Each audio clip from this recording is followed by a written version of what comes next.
Had to give an extra wave because I don't have any coffee. I already drank coffee this morning. I didn't want to repeat it just for the video. So welcome to part 2 of the Meng's 1/48 scale FA-18 build. And here it is. Got it in primer. It's a little bit of a challenge. It's not the easiest thing to put together. It's not bad. It's been enjoyable. It's been an enjoyable kit. But I run through some of the issues that I encounter in the build and how I solve them. A lot of the information that I got was from my buddy Darren or watching other videos like Will Pattison. So you hear me mention their names a couple times in the video because I filmed these at different intervals and I used a lot of their ideas. But anyway, I got together. I'm pretty happy with it. And I am going to be painting this in Top Gun markings, but I am going to be building it on its wheels for a change. I'm not putting this one in flight. Yeah, let's get on with the video. All right, fellas, let's take a look at what we've got going on. So as you can see, I've got a lot of it done. I've got the bottom half and the top half of the fuselage put together. I've got the wings on. And one of the big, it's somewhat complicated, are the intakes. Now, if you can see in there, I've got the intake trunks painted white. Now I went ahead and I glued those together. They come in 2 halves, and there's a seam line that I didn't bother cleaning up, and it looks okay. You can't really tell, to be honest with you, unless you look really closely down in there, that I didn't do any seam line cleanup on the inside of the intakes. And it was just, I'm going with the philosophy that I'm not going to let perfection be the enemy of the good on this one. So I'm just going to have to be okay with some things. Otherwise, I'm going to spend a lot of time on parts that really aren't going to be that noticeable because it is on the bottom. And to be honest with you, if you pick up the model and in order to tell that I didn't clean up the seam lines, you're going to have to really look close and probably shine a light in there. So I'm not even messing with that. So I've got those together. I painted them white.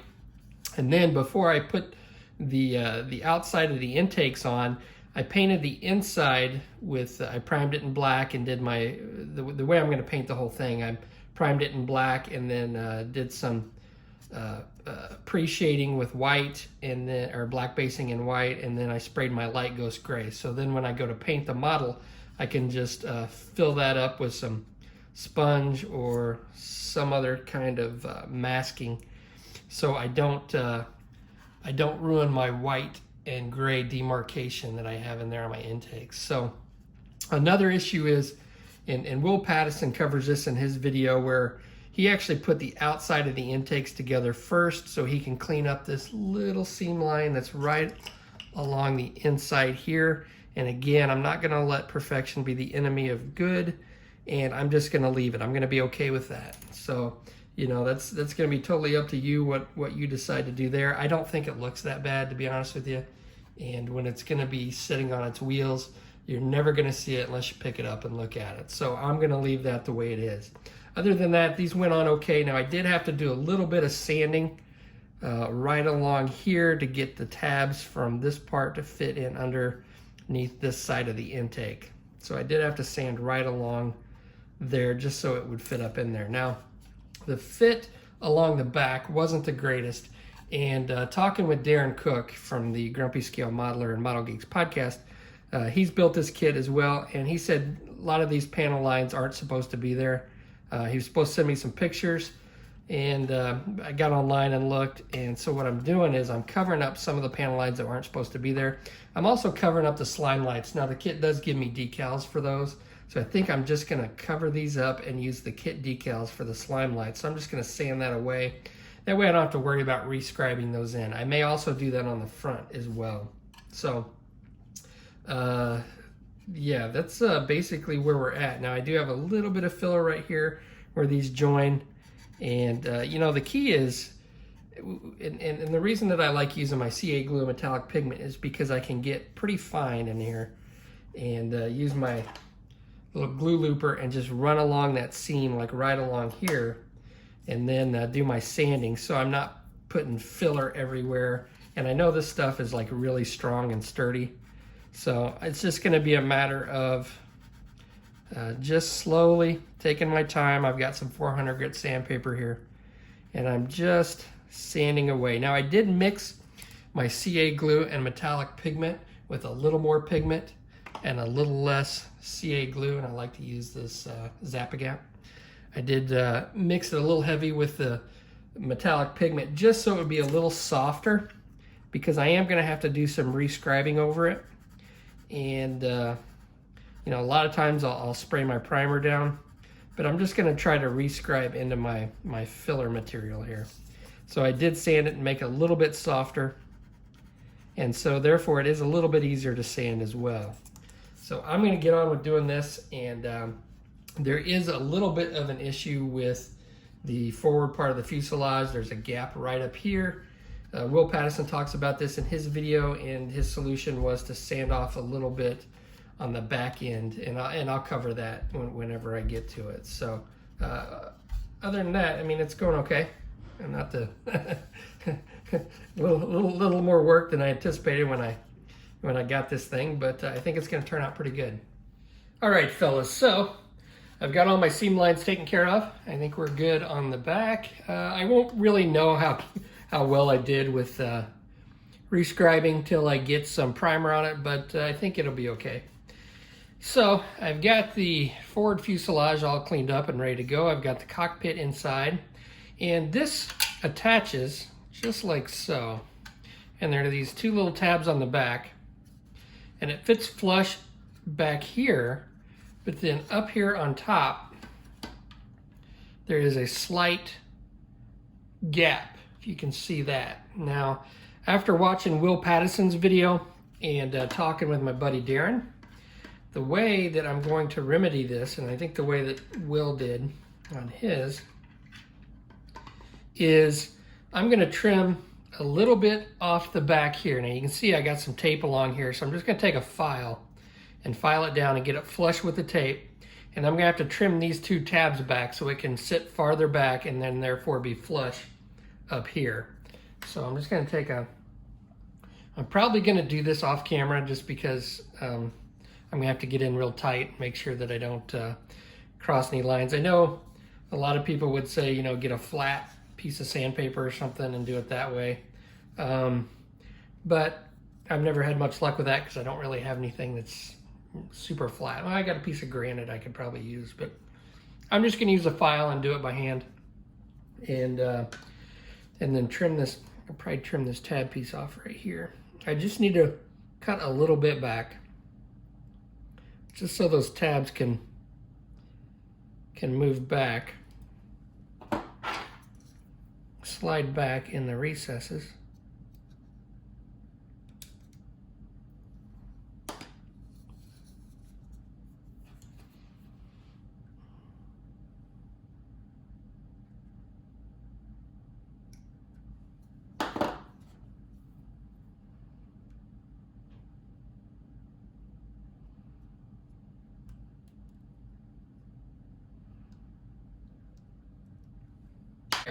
So that should be more than enough on those tabs, so they'll fit up there and just slide backwards.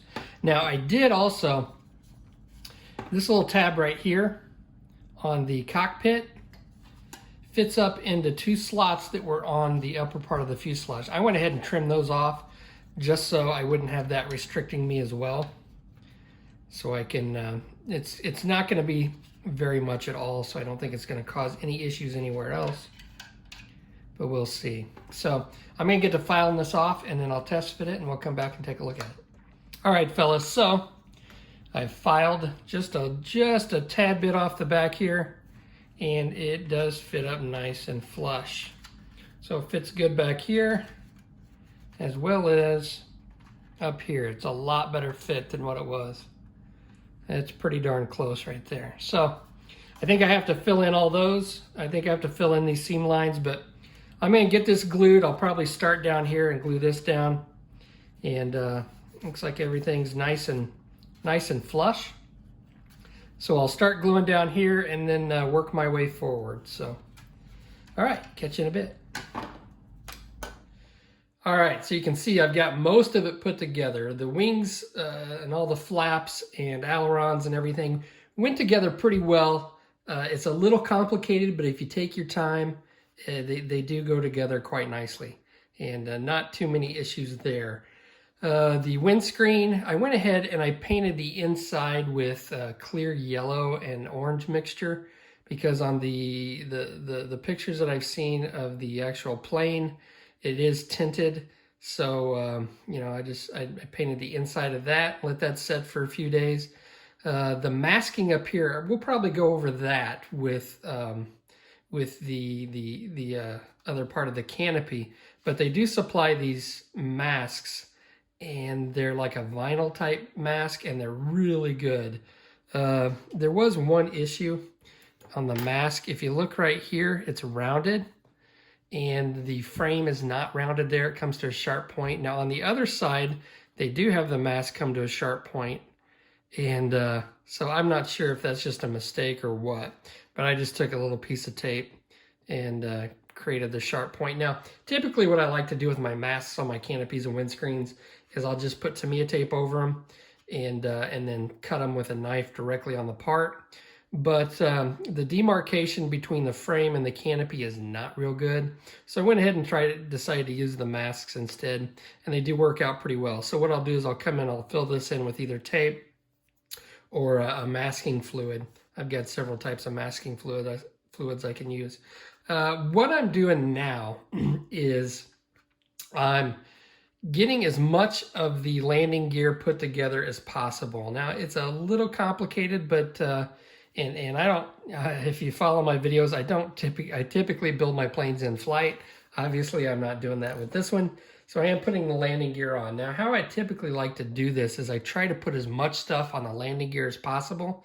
That way I can paint it all instead of like, you know, once you get it painted and you start trying to put all these struts and stuff on it, it gets a little tedious. So I like to knock that out at the beginning and try to get everything lined up and put together as much as possible before I paint.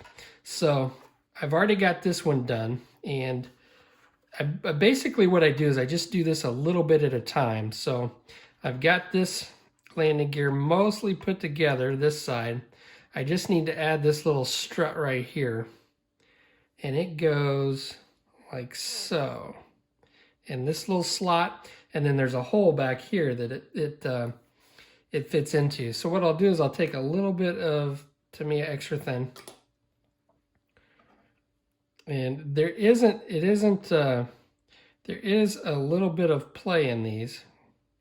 I got a little too much extra thin.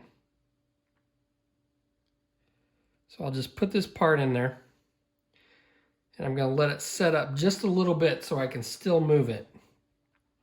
Now, this piece right here, I did the same way. So you can put this main part of the landing gear together and not have any issues, but then they've got this little strut here or whatever it is, and then this little strut here that goes on that I just put on. So I've already done this one and got it lined up to the hole that it goes into on the fuselage.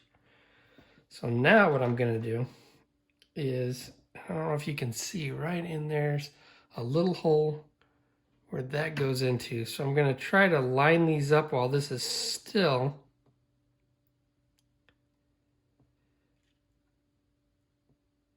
a little bit movable, and then let that set up on the actual landing gear part. And that way when I go to install these, I'm not having to mess with all those fiddly parts and scrape paint off and do all that other stuff. So I can just paint this and then lock it in. And then I will let this set up, and then I'll be able to pull it out just like this one is. So it's got all my little parts, and they should fit into their respective holes. I will have to be a little careful, but I can just fit it in just like so. Now, I am going to have to do some more cleanup around here, so I might have jumped the gun just a little bit, but I'll deal with that. It's, you know, is what it is. So that's how I try to put my landing gear on. Now, some of these landing gear bay doors, I've added the little struts that go to it, And I'm not sure exactly which one this is, but this is supposed to fit in here just like so. So what I planned on doing is I thought maybe I would have to cut some of that off when I go to install it, because you're really not going to notice it anyway, but it looks like it fits. So this little strut here, I actually glued onto my landing gear bay door, and it'll fit in here, and looks like fits in here just like so. I can find the hole. Yeah, I may have to cut some of this off, I'm not sure. But either way, I did the same thing with the landing gears, or the bay doors.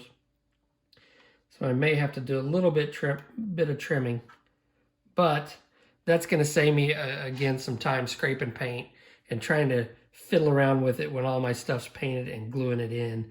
And if I can glue those on before I paint, it's just going to make things a little bit easier later on in the build after everything's painted. There we go. Fits in there just like that.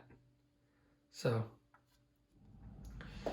alrighty, fellas. So I'm doing some masking work to prepare to get primer on it. I think I'm good. I think I got everything, and I'm ready to shoot primer. Let's talk about the masks for the canopy. Now, here's what they give you, and it's like a flexible vinyl. It's actually a nice material. So it does have a little bit of flex, but I did notice, and on the actual canopy when I put this one down, it doesn't quite fit right along there. So I did have to supplement it with some tape along the canopy frame there, just the way the window's shaped. No, it's not because I sanded the seam away. It wouldn't have fit otherwise anyway. So what I'm gonna do, and if you've never used masking fluid, I like this for masking fluid that I want to get down and stay down. It's the Micro Scale Industries, and what I'll do, just to demonstrate if you've never seen this stuff, this is somewhat old, so I don't know, it may be dried out. It's like blue stuff. I'm just gonna come along here and paint the edge. Now, it does take a little bit to dry, and it will actually flow with gravity. So if I put a big glob on here, too big of a glob, it could flow down and get on, cover up stuff I don't want to cover up, which I mean isn't like the end of the world, because then I can just like lift it up when it dries. But I don't want to have to cause myself extra work. Yeah, this might be a little too old, but should be good. All right. Now, another issue, and let me show you this here. Let me put this away. Another issue is on the bottom. Now, apparently on the F-18, there are these lights along the bottom of the wing on these little doohickey things here. And they're not molded in, and the kit doesn't give you any idea that they should be there. So unless you do research on your own, you're not going to know. Will Pattison in he had scribed in these little triangles to simulate the lights, because that's what they look like, the little triangle things. But what I decided to do was go ahead and spray down the colors of the lights first before I prime it, before I paint anything. And I'm using this Infinity cutting mat. Now, this is not one that I typically use a lot. Normally, I like to use this is one of my favorite tools of all time, the one where you can cut straight lines. But I've got this one, and it allows you to cut little triangles. So I'm just using it to cut these little triangles and to place over top of my, of my color.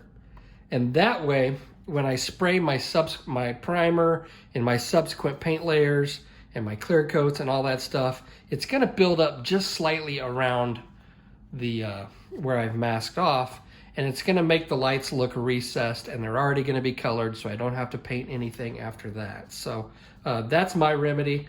Rather than try to scribe that stuff in, I'm just painting it and masking it, and that should be good to go. I did something similar on my on that PBY2 build that I built years ago. It was a resin kit. It was really poorly molded.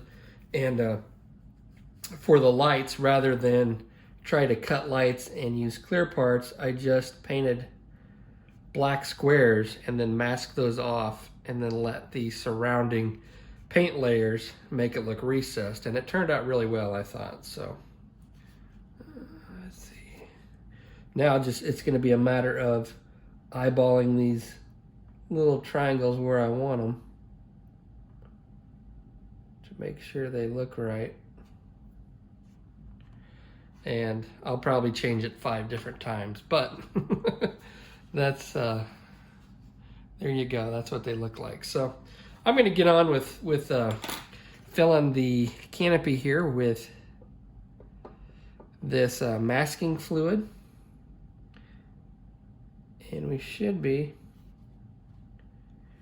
ready to prime it and paint it. So all right. Okay, fellas, so I've got primer on it, and I had to do a few touch-ups, like right along where I had the seam line going along the front part of the fuselage here, but that does look fairly good. I'm pretty happy with how that is now. And over here on the other side, same thing. Pretty okay with how that is. On the back, where I did all the filling and sanding and rescribing, not the best ever, as you can see there. But it'll be okay. The horizontal stabilizer's there, so that's going to cover up some of those crimes. And overall, I mean, it's not as bad. Not as bad as I'd anticipated. I do have a little ghost seaming along the bottom here, but it is along the bottom, so I'm not real worried about it. I think I can live with it. But that is it for this video. I am starting to paint it, and here is, now I am painting the stripes, so that's going to be, we'll cover that on the next video. I am masking and painting these, and these stripes take forever, and I can't imagine what it's going to be like to paint the stripe along the upper part of the plane here, because to get that right, it's going to take a lot of work. So I appreciate you watching, and I will catch you on the next episode when we start painting it.